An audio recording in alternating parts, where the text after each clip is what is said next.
I'm Chris Brown. I'm with Abbey Senior Health in O'Fallon, Missouri. Today we're going to talk more specifically about independent living. And that could be a variety of things. Independent living apartments in senior care, or it can be a cottage home in senior care. Sometimes they're condos or duplexes. Sometimes you'll find that independent living, retirement living communities are separate from other aspects of care like assisted living and skilled nursing. They're standalone apartment buildings that are by themselves. Some are a part of what's known as a continuing care retirement community, where you'll have the independent living apartments also connected to an assisted living facility and or a skilled nursing facility as well, so that all levels of care are there on one campus. There's some beauty in that, in the sense that if someone needs skilled nursing, they've had a hip replacement and they need some rehab after that hip replacement is done, they can go to the skilled nursing facility and get PT, OT, and speech, physical therapy, occupational therapy, speech therapy. They can go back to their apartment after that's done, and they have never really left the campus. They're all right there, and their spouse can visit or their friends can visit, and they can all be together. There's a real benefit in continuing care retirement communities. One study shows that folks who live in a continuing care retirement community live 5 to 7 years longer in a more healthy, more productive life than those who live socially isolated in their own homes in their community. So independent living is a great way for seniors to kind of really downsize their lifestyle, but also have access to all kinds of things that a retirement community offers. So that's why some retirement community independent living apartments are a little more expensive maybe than what you might find out in the general public. They have access to things like dining, 3 meals a day if they want them, or just 1 meal a day, or once a week you can go to the dining room.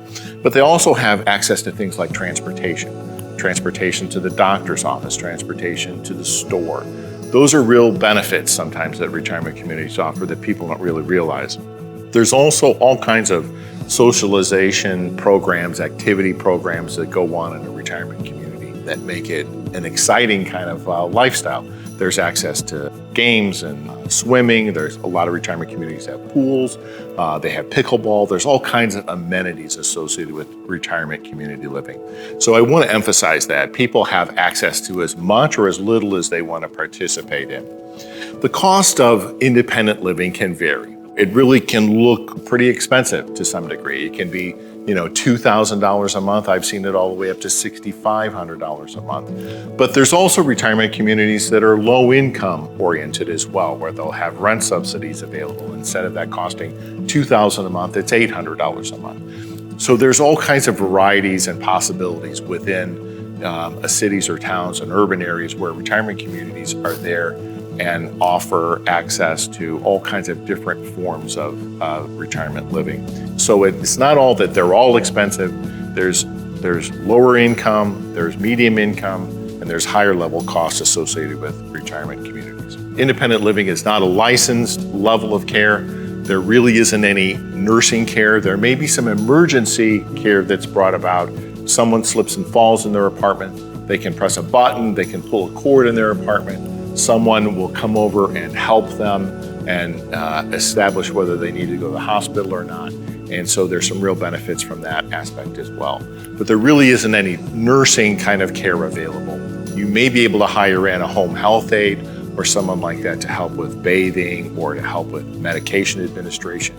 But independent living is just that, it's independent. And so when someone needs more care, then they would need to look at assisted living and or skilled nursing. Hey, I hope this video has helped. One of the things that I love about Abbey Senior Health is that we are a continuing care retirement community. We have independent living apartments, we have assisted living, and we have skilled nursing, all on a beautifully wooded campus right in the heart of historic O'Fallon, Missouri. If you need more information, I would love for you to visit our website, abbeyseniorhealth.com, where we'll have other videos about what other levels of care are available and speaks more specifically about what retirement living is all about.